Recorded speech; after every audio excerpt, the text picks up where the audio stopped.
"Do not, I beg of you, my lord, say more," uttered Miss Milburn, in imploring accents, slightly averting her lovely countenance and clasping both hands at her bosom. Her companion, a tall young gentleman who had gone romantically down upon one knee before her chair, appeared put out by this faltered request. "Damn it! I mean, dash it, Isabella," he expostulated, correcting himself somewhat impatiently as the lady turned reproachful brown eyes upon him. "I haven't started. Do not. But I'm about to offer for you," said the Viscount, with more than a touch of asperity. "I know," replied the lady. "It is useless. Say no more, my lord." The Viscount arose from his knee, much chagrined. "I must say, Isabella, I think you might let a fellow speak," he said crossly. "I would spare you pain, my lord." "I wish you will stop talking in that damned theatrical way," said the Viscount, "and don't keep on calling me my lord as though you hadn't known me all your life." Miss Milburn flushed and stiffened a little. It was perfectly true, since their estates marched together, that she had known the Viscount all her life, but her dazzling career as an acknowledged beauty, with half the eligible young gentlemen in town at her feet, had accustomed her to a far more reverential mode of address than that favoured by her childhood's playmate. In some dudgeon, she gazed coldly out of the window, while her suitor took a few hasty turns about the room.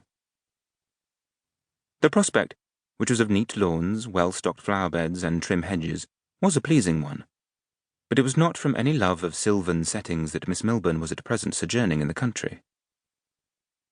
Her withdrawal from the metropolis some weeks previously had been in consequence of her having contracted an odiously childish complaint which had made it necessary for her to disappear from the polite world in a moment when she might have been pardoned for considering herself, if not its hub, at least its cynosure.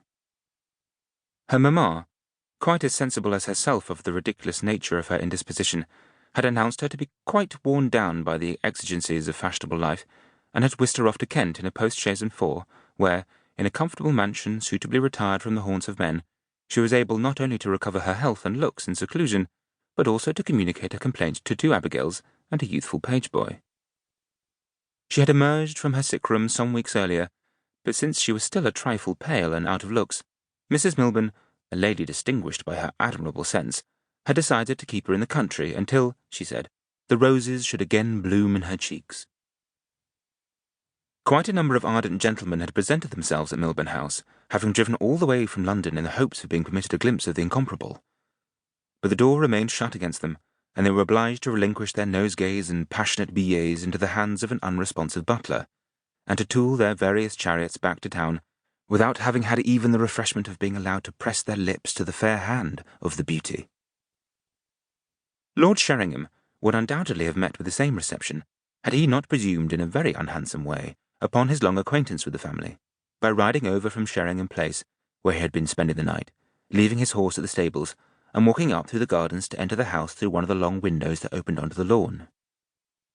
Encountering an astonished footman, his lordship, very much at home, had tossed his whip and his gloves onto the table, laid his curly-brimmed beaver beside them, and demanded the master of the house. Mr. Milburn, being quite unblessed by the worldly wisdom which characterized his spouse, had no sooner grasped the purpose of this visit than he suggested vaguely, and not very hopefully, that his lordship had better speak to Isabella himself.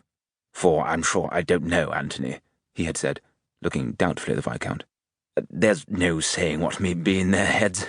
No saying at all." Correctly divining this cryptic utterance to refer to his wife and daughter, his lordship had said, "At all events, you've no objection, sir, have you?" "No," replied Mr. Milburn. "That is, well, no, I suppose I don't object.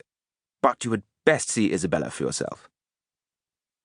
So the Viscount was ushered into the beauty's presence, before she had time even to draw down the blind against the too searching light of day, and had plunged without the slightest preamble into the first offer of marriage he had ever made.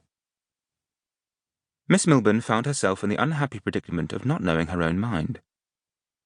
The Viscount had been one of her acknowledged suitors for the past year, and the fact of her having known him almost from the cradle did not blind her to his charms. He was a handsome young blade, wild enough to intrigue the female fancy, and if not as brilliant a match as the Duke of Severn, who had lately shown flattering symptoms of being on the verge of declaring himself, at least he was much more presentable, his Grace being a stolid young man inclined to corpulency.